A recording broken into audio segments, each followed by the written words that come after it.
Alright, y'all. The moment you all have waited for has returned. I am back with another review/breakdown of Raising Kanan Season 4, Episode 6 after my first watch. Now, I'm going to let y'all know my opinion of the episode when I get to the end, so if you want to hear that, stay to the end of the video. But I'm going to let y'all know exactly what happened throughout the entire episode based off of every major character. I'm going to tell y'all my thoughts on specific scenes. Y'all let me know how y'all feel throughout this video in the comment section. Without further ado, let's get to it. Alright, now so we starting off with Kanan now. The episode starts with Famous memorial in the bar. Kanan is, of course, extremely sad and angry. The Thomas family speak on what's going on. While in the bar, Kanan, Juke, and Crystal discuss dealing with whoever killed Famous. And you can tell Juke and Kanan are not the same people they were before this episode. The Kanan and Jukebox that we've been waiting to see is officially here. This is the beginning of it. We can see Kanan clearly lost a piece of himself when Famous died. Now, Jukebox wants in on the action and she tells Kanan this. Kanan gives her a look, okay? Crystal is visibly shook. She don't know who she got herself involved with, okay? Now the line when Kanan says, Rock knows what he'll do if he finds out what happened to Famous. Definitely the darkest line Kanan has ever said up to this point in the entire series, okay? The dramatic acting. You know what? I'm going to just keep on going and I'm going to save that for the end, all right? But great dramatic acting by both Makai Curtis and Haley Kilgore, okay? We can see that Kanan is in a whole different bag during this memorial. Later, OC is still moving funny, and I'm thinking to myself, when Kanan talks to them inside the trap house, OC is moving funny, and his little ass needs to die, okay? Kanan is all about finding Famous Killer, and he tells his crew to hurry up and figure it out. And he's now starting to be aware of OC and his bullshit. OC later catches Kanan where he went to stash his money, which is at this storage place. We all know what's gonna go there. And the thing that I'm thinking now, right? If we seen Unique, you know what? That's gonna be a theory that's gonna come out today. I'm not even gonna say it, all right? But it's about to go down. Kevin Hart voice. Now, in an expected but anticlimactic fashion, at this point in the episode, I'm feeling like we finally find out Freddy crew killed Famous and tortured him. It was extremely anticlimactic to me at this point, but of course, we've seen the end of the episode. We're gonna go there, okay? And I'm going to talk about the basketball court scene during Jukebox Breakdown, alright? Which is right next after I break down what happened with Kanan. But Kanan almost crashed out before that, okay? Later that night, Crystal tells him about Rock wanting to talk to him. She expresses her concern for his mental state. And now let's go to Jukebox, alright? Jukebox is on demon time, of course. She's pissed and wants to get back with Kanan for Famous, alright? She got her OG power braids on in all her glory, and she's not playing, alright? She makes Kanan realize for the first time that she's just as far gone as him during the memorial, and he still does not know at that point. She has killed already by the point where they had that conversation. Later, Juke breaks down a little bit looking at Fame's obituary in the house, but that look turns demonic. In order to release some stress, she goes for the gun in the couch. This gun, I initially thought maybe was hers and she stashed, but we later found out it's Marvin's. We're going to speak on that when we get to the Marvin section, right? But by the way, because I'm a guy and I always notice body parts, I just would like at least one person in the comment section to let me know that they notice Jukebox fatty that she cannot hide in those 90s Guess jeans. If they Guess jeans, right? She cannot hide that fatty, right? She was skinny when the series started. She is thick now. Her grown woman weight is coming in, but hey, listen, I'm gonna stop me in the perv. Let's keep going, right? She goes to get her target practice in, right? As we can see, she's deadly, she's devious, clearly more dangerous than Kanan, right? And she is now my favorite character on the show. And it's a toss-up from this point on between Patina Miller and her character, all right? And now let's talk about the basketball court scene and the lead up. So, Kanan knocks on the door. He says, yo, Freddie's crew put down Famous. And at this point, because it's not the end of the episode, I'm thinking to myself, all right, so Freddie's crew, mind you, they showed us the dudes earlier, and I'm like, yo, they all look pussy, right? And I felt that way for a reason, right? Because when they go to the basketball court, first of all, Jukebox led the whole situation, okay? Jukebox is a demon, okay? If she would have chosen to be a drug dealer, I'm thinking now they stood a chance of being just as big as Ghost and Tommy. They stood a chance, right? But in the basketball court, Jukebox shows how great of a shooter she is by shooting the basketball in the middle of it bricking, right? Famous comes from around the corner. They pressing these dudes, and I'm looking at these four dudes. I'm like, they purposely made all these dudes look soft and not menacing. I do not believe these people killed Famous. Plus, OC told Kanan that. Why did OC tell Kanan that? I have a theory on that. Right? Kind of. But if I do, y'all gonna see the video on it, bro. These guys do not look menacing. Then they start playing for their life, crying. I'm like, first of all, this is peak cinema that we watching right here, right? Peak. P-E-E-K. Right? Jukebox really wants to catch 4 bodies in the middle of the court in broad daylight. They would have went to jail. They definitely would have went to jail. The thing that saved all of their lives was Kanan. Once the fat, ugly dude, right, with the orange face says, yo, I heard the cops put Famous down. Immediately I think to myself, I asked myself, I said, myself said yes. I said, didn't you say Detective Garcia and the police possibly put Famous down? Myself said, yeah, you did say that, Nate Almighty. And then I said, wasn't you the only person to say that? And then myself said, yes, you are the GOAT. But then let's keep going, right? So, like I said, Jukebox really wanted to put 4 bodies down. Kanan is like, hey, man, my father was a cop. My father was dirty. My father did get Famous out of jail, okay? So now it's looking like, okay, technically Famous was a rat, but he pulled a Frank Lucas and like he was gonna tell on the police.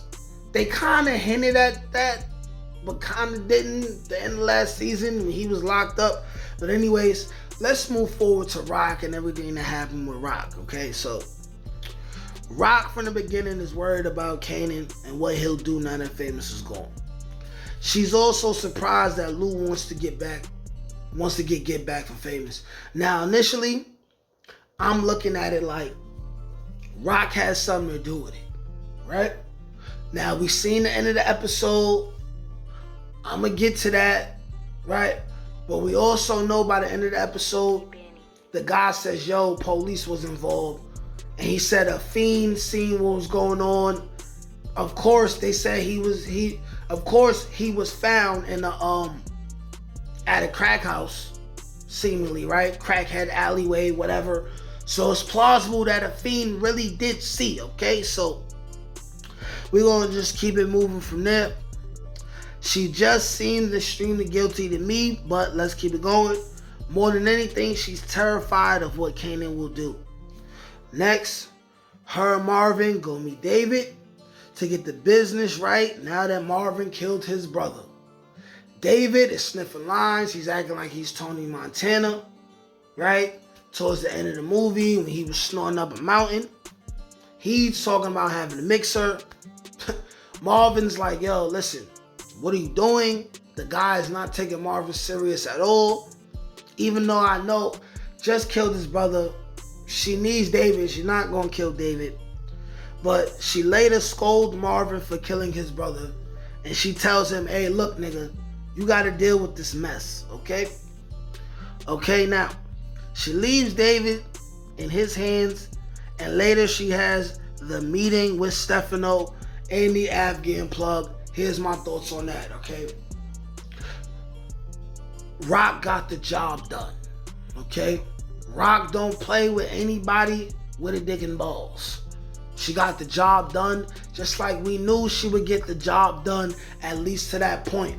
I'm not going to speak about Unique till we get to Unique, okay? Because we all seen the end of the episode, B.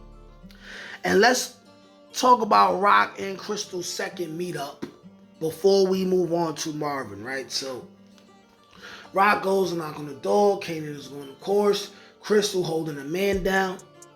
Right? She like, I don't know what Kanan got going on, blah, blah, blah.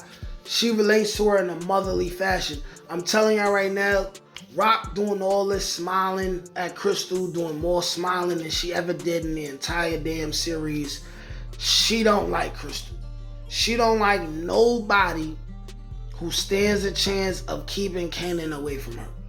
That's her just playing her to the left.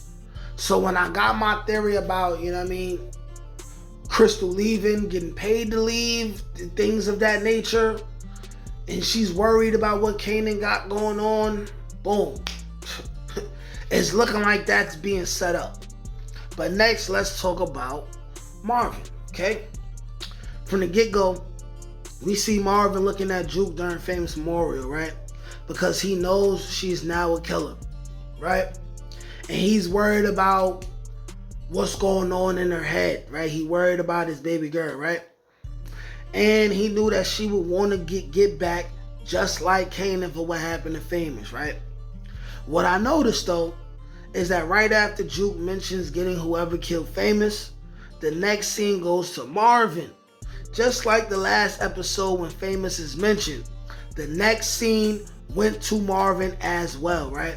Which was very telling to me at the time, until the end of the episode, or rather until Kanan and Jukebox run down on them soft ass dudes and Freddy crew, and then they mention the police, which couldn't have happened for no reason. At this point, Rock know the police did it, she had a hand in it, or the police did it, right? And I'm the GOAT. Like that's what I'm jacking, right? But we can move on from there, right? Rock scolds him for killing David's brother, as we all know already. And he got to look after David. But next after that, Marvin goes to check on Gerald's daughter, right? He wasn't ready to see her, though, for whatever. Probably because he was concerned with Jukebox, all right? Later that night, he presses Jukebox about taking his gun when she gets home. And here's my thoughts on that situation, okay? Top tier dramatic acting from both of them.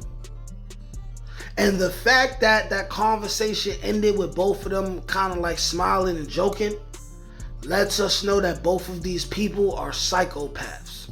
Psychopaths. And it gave me an idea for a Marvin theory that I'm going to be dropping later on today if you hear in this video, okay?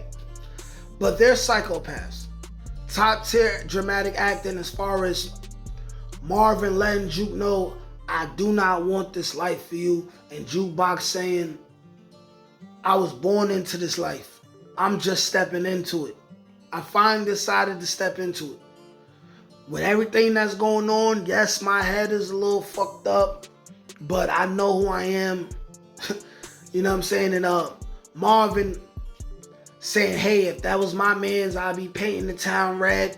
Come on now. The only question is that why have none of these shows been nominated for an Emmy? Is it because 50 Cent is not like on like the Illuminati stuff, taking it up the rear end and doing favors, so they don't want to give him what he need? These people need to be like nominated for Emmys and stuff, you know what I'm saying? It was a legendary scene, all right? And then later on, Marvin goes to talk to Early Tyler and pick up his money from the Stefano hookup. Early Tyler is upset about the situation. If you don't know where that situation is leading to, don't worry. I'm going to give y'all another banger theory in regards to that too within the next 24 hours. I got you. Next, let's talk about Lou. Lou is pissed off about Famous dying, okay? When he's talking to Rock, right, it's like he suspects her already, but we all know what the truth is by the end of the episode, of course. And he tells her that he wants to slide for Famous like Lil Durk did for Vaughn. Rock leaves during that scene. Jessica comes to talk to Lou, all right? He consoles her while she cries. You can tell they still love each other. And it's evident when they said it to each other but didn't say it to each other at the same time at the end of the episode, when Jessica tells Lou that she's taking Fame's mother back to L.A. That is over. We're probably not going to see Jessica and Famous mother again. That's a wrap. Great dramatic acting from the woman who plays Famous mother too when she's barking on police. At this point, I 100% believe the police has something to do with it because they wanted to cover up all the bad things that Howard was doing, okay? Okay? Baptiste and Garcia probably decided to do this, right? Whatever other cops is involved, cool, but let's keep moving on with what Lou got going on, right? Lou's trying to hold it together. Next, Lou goes to visit Joyce. Here's my thoughts on that. I feel sorry for Joyce, but at the same time, it's like, damn. Like, that's a heavy ask to ask of your sons, right? Why won't you just ask Rock? Rock probably would have did it, right? It's rough. But we know by episode 8, Joyce Thomas is going to be out of here, okay? Next, Lou has a talk with B. Rilla in the studio. He tells him to step up his ball work because he sounds like a 2025 drill rapper, right? Right? Rilla starts acting like a bitch and talking tough, and he don't know who he's talking to. And he touched Lou. Lou gave him that look like, stick it on, no, I'll kill him. Right? A theory came to my head during watching that scene too. Y'all will get that theory. Don't worry about it, man. I'm working overtime, man. It's 2:00 a.m. right now, and I'm cooking for y'all. Like, I'm cooking. I'm cooking that roll, right? Lou is being very patient with B. Rilla, though, okay? And if you ask me, Lou is not following the rules for staying sober by avoiding his triggers, okay? To me, he will definitely relapse by the end of the season. The only questions are when, why, and how, okay? We find him in the bar, ordered a drink, and he just sat there looking at it. Everyone in the Thomas family is a psychopath. We talking about real addict stuff. They're probably real addicts who really been in situations like that, right? He called Jessica. She comes be a mediator. She fake was his sponsor. She stops him. Here's my thoughts on the conversation in that bar. Very touching how Lou said he loved Famous. And you know, he don't know how to deal with the situation. It's really like messing with him. Very, very touching. Very, very cool. I love everything to do with that, okay? Afterwards, they go to the studio. Lou feels like he needs to kill whoever put Fame down. Jessica tells him not to. He's like, hey, that's the only thing that's going to make me feel better. So Jessica responds by giving Lou the draws, okay? Later, Imani comes to the studio and becomes a crazy, jealous bitch. This will not end well. She's going to do something foul to Lou just because she mad. Lou gave the Disney to someone else, all right? And since we was talking about B-Rilla earlier, we see he got a woman, he got a baby, he needs money. We see the little robbery will happen soon. He goes and meets some guy with a woman's name. They're gonna rob Law's house. It's gonna happen, all right? Next, let's talk about Unique, all right? How it starts off for him. And this is Unique / the Italians, by the way. So Russo meets up with Unique. Unique has another plan. And he lets him know he's back in business with Corn and asks Russo for a favor. Russo, by the way, has a trucking business with garbage, I believe, all right? Russo wants to know, of course, how he will get paid from helping Unique, all right? Unique offers him a percentage of his business after Rock is dead and dealt with, all right? Russo's not hearing it, okay? Russo tells Unique to weaken Stefano so his own people will kill him for him. He says, yo, you can't drop no bodies. And then he sends Unique to meet a specific person in Trenton, New Jersey to advance his cause. Next, he goes back to the tailor shop to glow up. All right? Unique is back, and guess what? Just because Unique is dressed up and he's standing outside, that does not mean he's not going to be Breeze. It does not mean that. By the way, I'm looking at all of y'all who thought that the dude that looked like Biggie, in your opinion, was Breeze. I'm looking at you niggas, man. I'm looking at y'all, right? But Unique has his new crew assembled. How he did it, I don't know. Maybe we'll find out, right? But then he meets, of course, with Russo's associate, all in his flashy glory. His name is Akbar. The guy's people saying he's Breeze. Like I said, here's my thoughts on this scene together.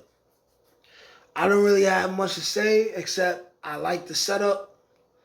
I'm predicting that dude might end up being killed. Something's going to happen. Unique ain't going to rise to the top without losing a couple people by the end of the season. Like, it's going to happen, all right? Right? And, of course, at the end of the episode, Unique decides to reveal himself to Rock. People did say he would reveal himself to Rock, but by popping up in her house and talking about butter pecan ice cream, this is crazy. This is crazy. And last but not least, we're going to talk about the pigs, all right? Garcia questions Fame's mother, said he was helping them find out who murdered a cop. The funny thing is, how would Famous know anything about who killed any cop if he was never around and was never told anything? That's what I'm thinking at the time. And I'm thinking it's not making sense. Later on, we see the people, right, who was on Freddy's crew. They're like, yo, we heard the cops did it, right? The cops violated him. Now, here's the thing, right? Either the writers are going to show us that Garcia is even more crooked than we thought, and he was there when Famous died and he partook in it, or we're going to have him play the role as the good cop who wants the truth to get out, because he's going to find out who really did it, and his boss probably has something to do with it. And Garcia is going to get put down by the end of the season, just like Detective Burt. But I'm still holding out that Garcia has something to do with it. Either way, my theory that the police has something to do with it was correct. And now, with all that being said, I'm going to tell y'all my overall review and opinion of the entire episode. From beginning to end, dramatically and acting-wise, this is probably the best episode in the entire series, all right? the weight and the high stakes behind what happened with Famous, right? The plot twist, right? Some of which I predicted. It was all top tier. It was all top tier, okay? From Jukebox and what happened with her. I know I always say Patina Miller as Rock is the best actress on the show, but everyone got a chance to shine, and Patina Miller as Rock kind of took a back seat, right? Because Famous's death didn't hit her as hard as everyone else. She didn't care for Famous as much as everyone else. This is definitely the best dramatic acting we've seen from Akai Curtis as Kanan in the entire series. Dramatic acting-wise, this has got to be the best episode in the entire series. Overall episodes in the entire series is definitely got to be top 2 or 3. This episode was incredible. And for everyone who didn't like the kind of a slow burn that the season was taking, 7, 8, 9, 10. We got 4 more episodes. It's going to be non-stop action until the end. This show is fucking incredible. Y'all let me know what y'all think. Like, share, comment, subscribe. Peace. Can't teach that shit, nigga. Come on. That's gotta get that. That's touch my ink. That's on the dome, nigga.